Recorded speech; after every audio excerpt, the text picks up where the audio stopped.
Hey everyone, it's Joyce. I'm a mechanical engineer, just for context, and a resident of Western Sydney.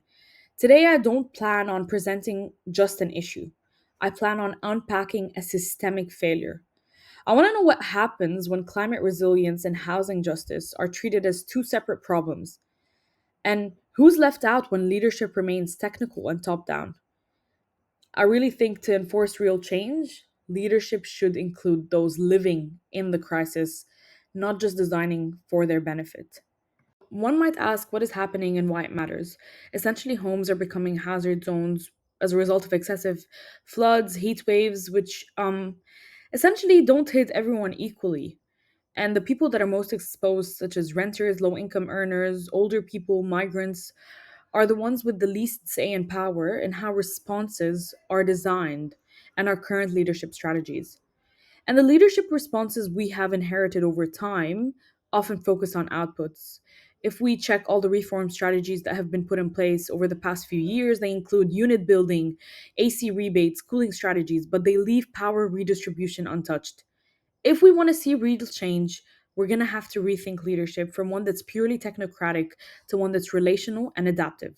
This is where it gets interesting and practical.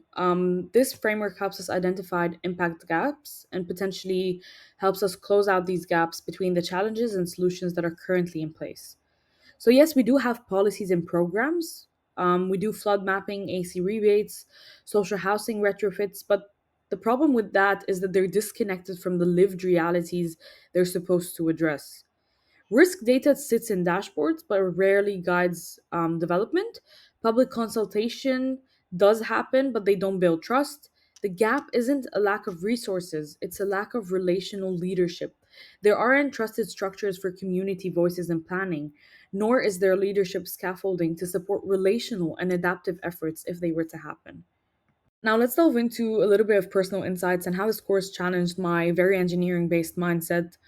I definitely would say I came in with something like a blueprint mindset, thinking everything is structured, fast, and precise. I associated leadership with characteristics such as certainty, charisma, knowing all the answers, and that was very clear in my week one firm post. But as we delved into these foreign posts and as I read through the wicked problems and social issues people have chosen, I learned that these aren't blueprint problems. They're complex, emotional, and sometimes political.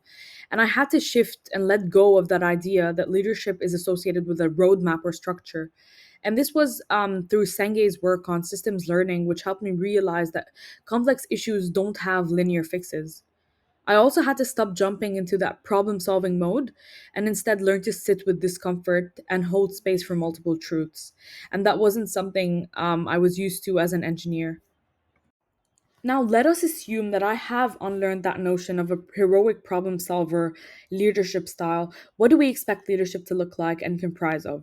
Firstly, we've got systemic sense making, which essentially helps us see how crises such as housing and climate issues are interconnected through multiple domains, such as policy, inequality, and history. For me, this means we need concepts such as meta leadership to help us across these silos and act with clarity in messy systems. Next, we've got relational scaffolding, which acts as a foundation to building trust. And since we don't want leadership to be a top down approach, we need that.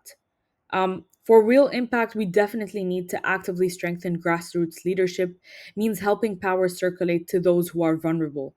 And finally, we've got adaptive leadership in ambiguity. This essentially just tells us we can't plan our way out of complexity. We need leaders who are okay with experimentation and who choose curiosity over control. So, this is my personal actionable plan, and I think it's very important to not just think about something, but try to live it. So, in terms of embodying what I'm gonna do, in the next month, I'm gonna start small. I'll keep a weekly journal to notice where I fall into the problem solving mindset I usually have and reflect on what a more relational response might have looked like. I also plan to show up to a local housing or climate event just to listen, not to jump in with solutions. And maybe over the next 6 months, I'd like to help kick off a small grassroots project that centers lived experience and not technical expertise. Maybe it's a heat stress guide or a local mapping activity, but the point is co creation and not control.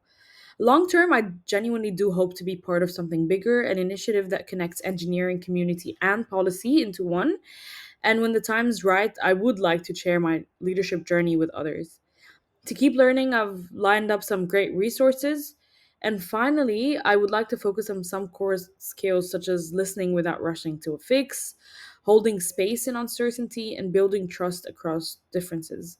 Honestly, this whole plan is about learning to lead in a way that's slower, deeper, and more human. And finally, here are the references I've used throughout the presentation. Thank you for hearing.